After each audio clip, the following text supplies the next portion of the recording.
Annie and the Wild Animals, written and illustrated by Jan Brett. Read with permission from Houghton Mifflin Company. It had been snowing for days. Winter was lasting too long. Something was wrong with Annie's cat. Taffy had stopped playing. She ate more than usual. She slept all day long. Annie found her curled up in strange places.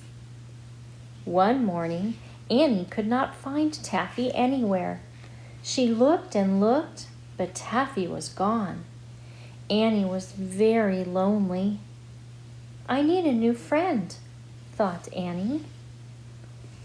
She placed a corn cake at the edge of the wood. She imagined that a small furry animal would come and she would tame him for a pet.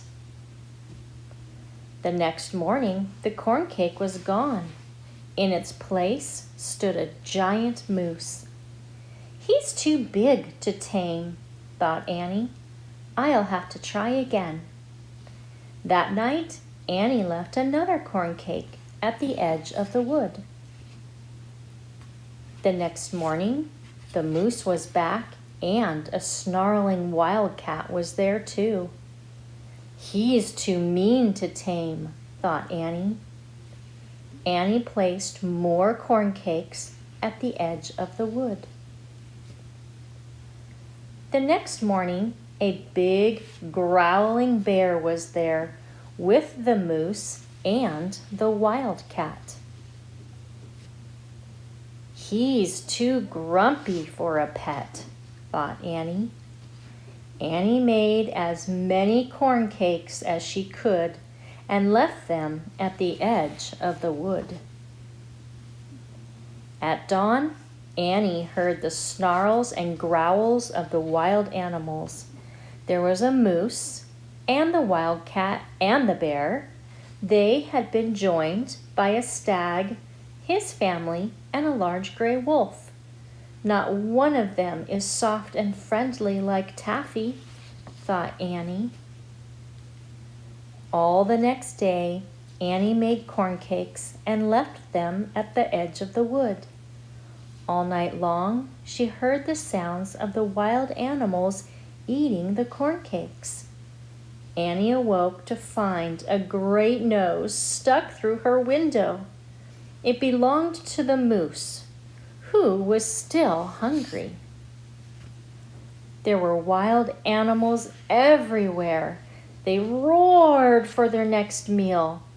The little house shook. The animals wanted more corn cakes. But when Annie looked into the barrel of cornmeal, it was empty. She couldn't make any more corn cakes. Annie was very sad. She would never find a pet now. She missed Taffy very much. All that night, a warm breeze blew from the south.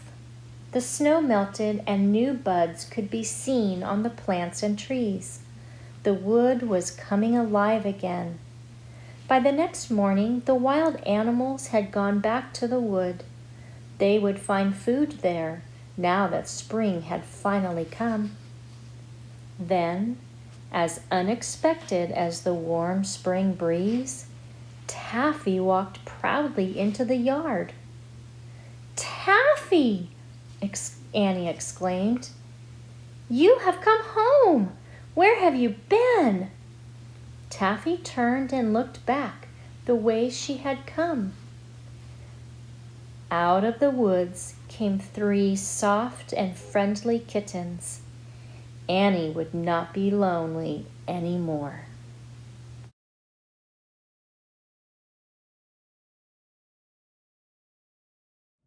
Let's make a festive reindeer to go with this wintry story, Annie and the Wild Animals.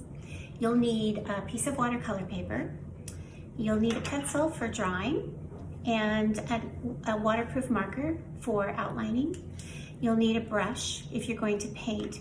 You can fill in your reindeer with watercolor paint, tempera paint, markers, or crayons. Any of those will work, or a combination of any of those. Let's get started. Okay, let's get started on these festive reindeer. So I'm going to show you how to draw two or one reindeer that has some different details. We'll do this one who's actually wearing a hat, kind of a wintry hat and a scarf. And then we'll do, maybe we'll do this different one where the nose is bigger, the antlers are a little bit different. This scarf looks like it's blowing in the wind. I'll show you how to do both of those. There'll be lots of options to make this festive reindeer your very own unique art. So I'm going to start with a Sharpie so that you can see what I'm drawing. I would suggest that you start with a pencil, and then you can either go over it with a Sharpie, or you can paint around the edges with a paintbrush with black paint. So let's just start with the shape of the head. Now, reindeer or deer that are males are called stags, and they are the ones that have antlers. So we want to make sure that we leave room for the antlers up here. So I'm going to come down here a little bit above the middle to start the shape of the head. And for this one, I'm just going to start with a curve up and a frown shape. And then I'm going to take my pen all the way down to the end. I'm going to give him a little sharp, not a sharp, but a round chin. So you've got a bit of an egg shape. You have a shape that is larger at the top than it is at the bottom. Now, we can go ahead and add the body. We're not going to do the whole body, of course. We're just really focused on the head of this reindeer. So these are just curves. You can just make a curve down on this side. I gave him a little bit of a neck. All right, after you have this shape, you want to come back and we're going to add some details, kind of give him a snout. So I'm going to come down about 2 fingers, put a little dot there, and then I'm going to come down the same and see if I can get that dot over on the other side. And I'm going to draw a curve down to the bottom and another curve down to the bottom, but leave a little bit of space there because we will add the nose at the very base or the bottom of those 2 curves. There we go. There's his nose. You can draw a fox with this same style as well. Let's add 2 ovals on each side of those curves for his eyes. And then you want to give him a pupil, so he could be looking to the left or to the right, or maybe you just want to draw those pupils right in the middle. Remember, this project is going to be different than anybody else's.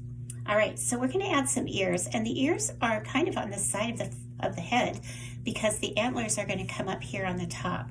So I'm going to draw a curve up and a return curve down, and then right inside, kind of do the same basic shape to give the inside of the ear. So we'll come over here.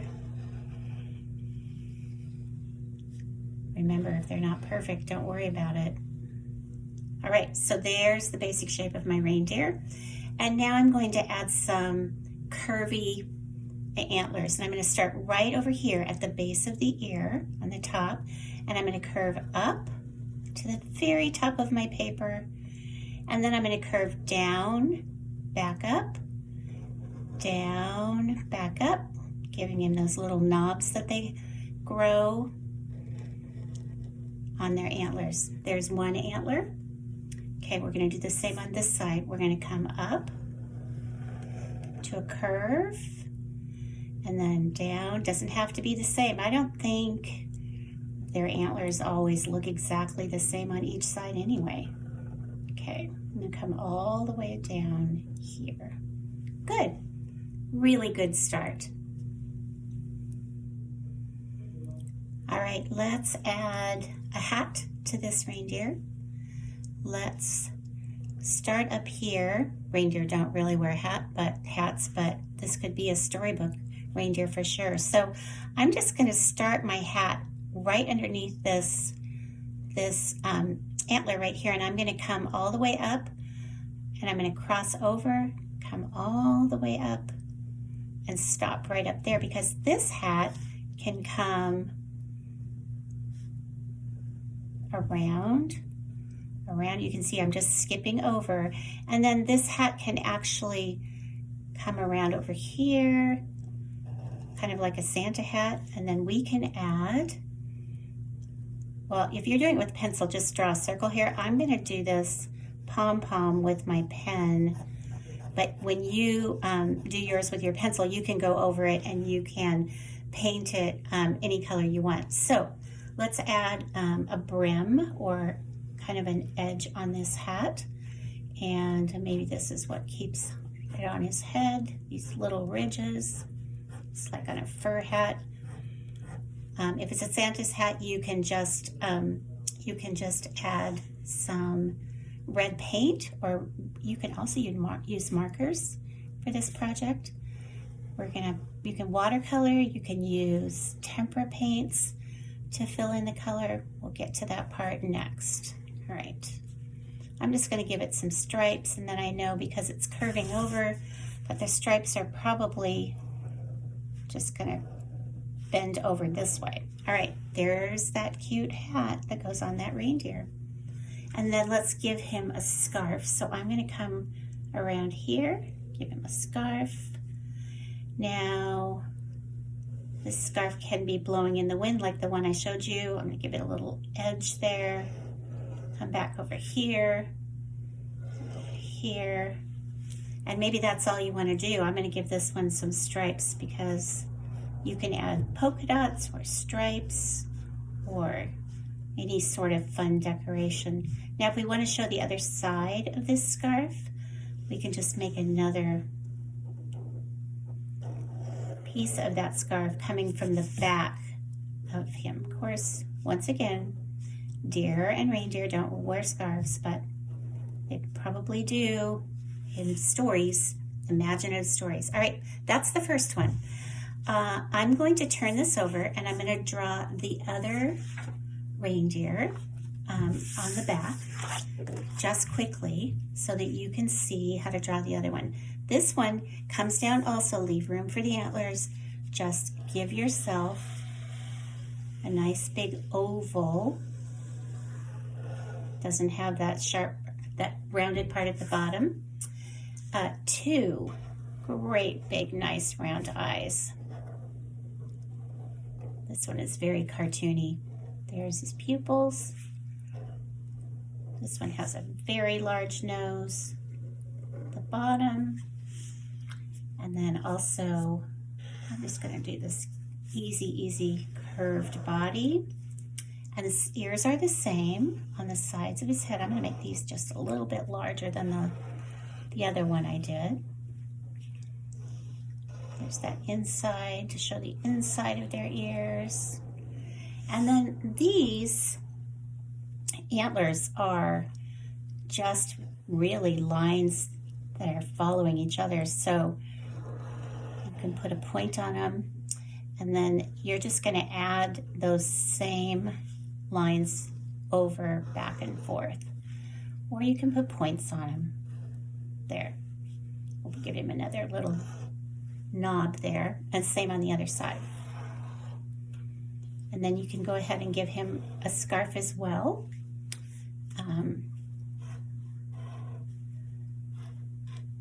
Any sort of scarf that you want.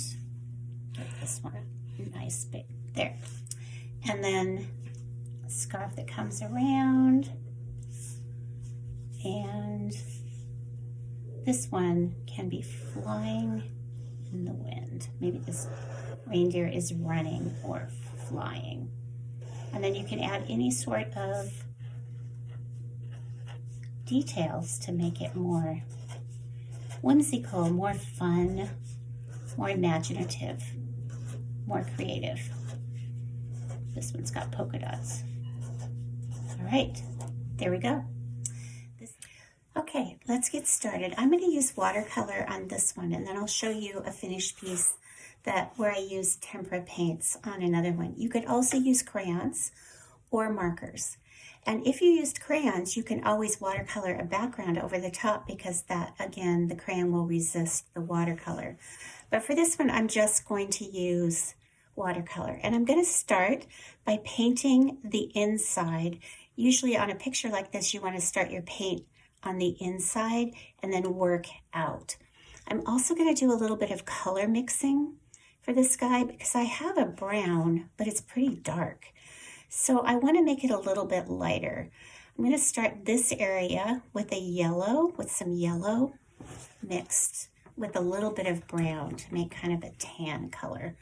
So I'll get some yellow on my palette here, which is just the lid of the paint box. And then I'll add,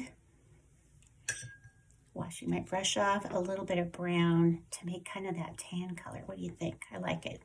And then try it out here. Maybe a little bit more brown.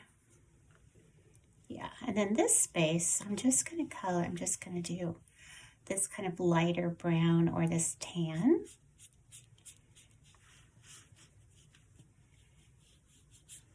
The other thing, if you are using a Sharpie, you can color in the pupil of the eyes with the Sharpie to make them nice and dark. I'm going to go ahead and use some black paint today. I have a paper towel in case I spill and I need to wipe something up, or in case I need to pick up some paint off of my picture. All right, there we go. All right, now I'm going to get those black parts in. So a little bit of black, waking up the black with a little bit of water. Okay. There we go. And then these pupils. Just kind of dipping my brush in that space. You could use a smaller brush. All right. That's what I got going there so far. And now I'm going to go ahead and work on, because this is a little bit wet, I'll come back to this space right here. I'm going to work on the ears, and I think I'm going to go ahead and mix some brown with a little bit of red to kind of redden it up, to give it more of a rusty color. So a little bit of color mixing here is really fun. You can do this same color mixing with tempera paints as well. Remember, you want to wash your brush between each color so you're not mixing up the colors. Oh yeah, I like that. Okay, so this is the color I'm going to do for the ears. Of course, the inside will probably be a pink or a yellow, or I don't know what color is the inside of a reindeer's ears. All right, do this side over here. So if I do these parts separately, then I won't have paint running in to each space that I've already painted. Often when people are watercoloring, they wait for one area to dry before they work on another area. All right, I'm going to do the same thing, add a little bit more red to this brown, and I'm going to do the antlers this color too. Oh, those came out a little bit redder, but I like it. Remember, this is a festive, imaginary, creative reindeer. When you're all finished with this would make a really nice gift for someone. A holiday gift or a wintry festive gift. Okay, let's get this other antler done.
So did you notice what happened? I got a little bit too close to the wet part of his nose, and I painted into that space and the black ran into it. So you'll notice that I used my paper towel to fix that up. Same thing happened up here.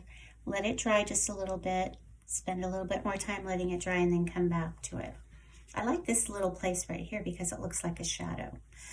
The last part that I'm going to work on is down here on the body. That should go really fast. And then when this is done, when I'm done painting here, then I will come back, and we'll do some fun colors on the scarf and the hat. All right, I'm sure you noticed when I was painting that I had some colors running together, and I used my paper towel to pick up those colors. That happens when you're watercolor painting, and if you have time, you just need to take the time to let parts of it dry. So I'm going to go ahead and finish the hat with some bright colors and the scarf, and then the background can be anything you want. I might do a bright blue background, or something bright and yellow, orange, or something. Do whatever you want with this fun reindeer. And then if you have someone who can help you mat it or frame it, it's just going to be a lovely gift, or even something you can hang in your own house. So I'm going to start with some bright colors. I'm going to start with this red, and I'm going to just do parts of the scarf. And of course, you know, I'm going to want to let this red dry before I add another color next to it, because you don't want all those colors to run together, although that might be pretty. Might be like a rainbow scarf. So I'm doing a kind of a pattern here, and remembering that watercolor often dries lighter. So I'll get this part done, and then I'll let it dry, and I'll go paint something else. The other thing that you can do is borrow a hair dryer, and you can dry your painting that way. All right, so I'll come up here and maybe do the same thing. Maybe I'll just leave it red and white. We'll have to think of a fun color to do with the pom-pom. All right, enjoy your painting, and I'll see you in a second.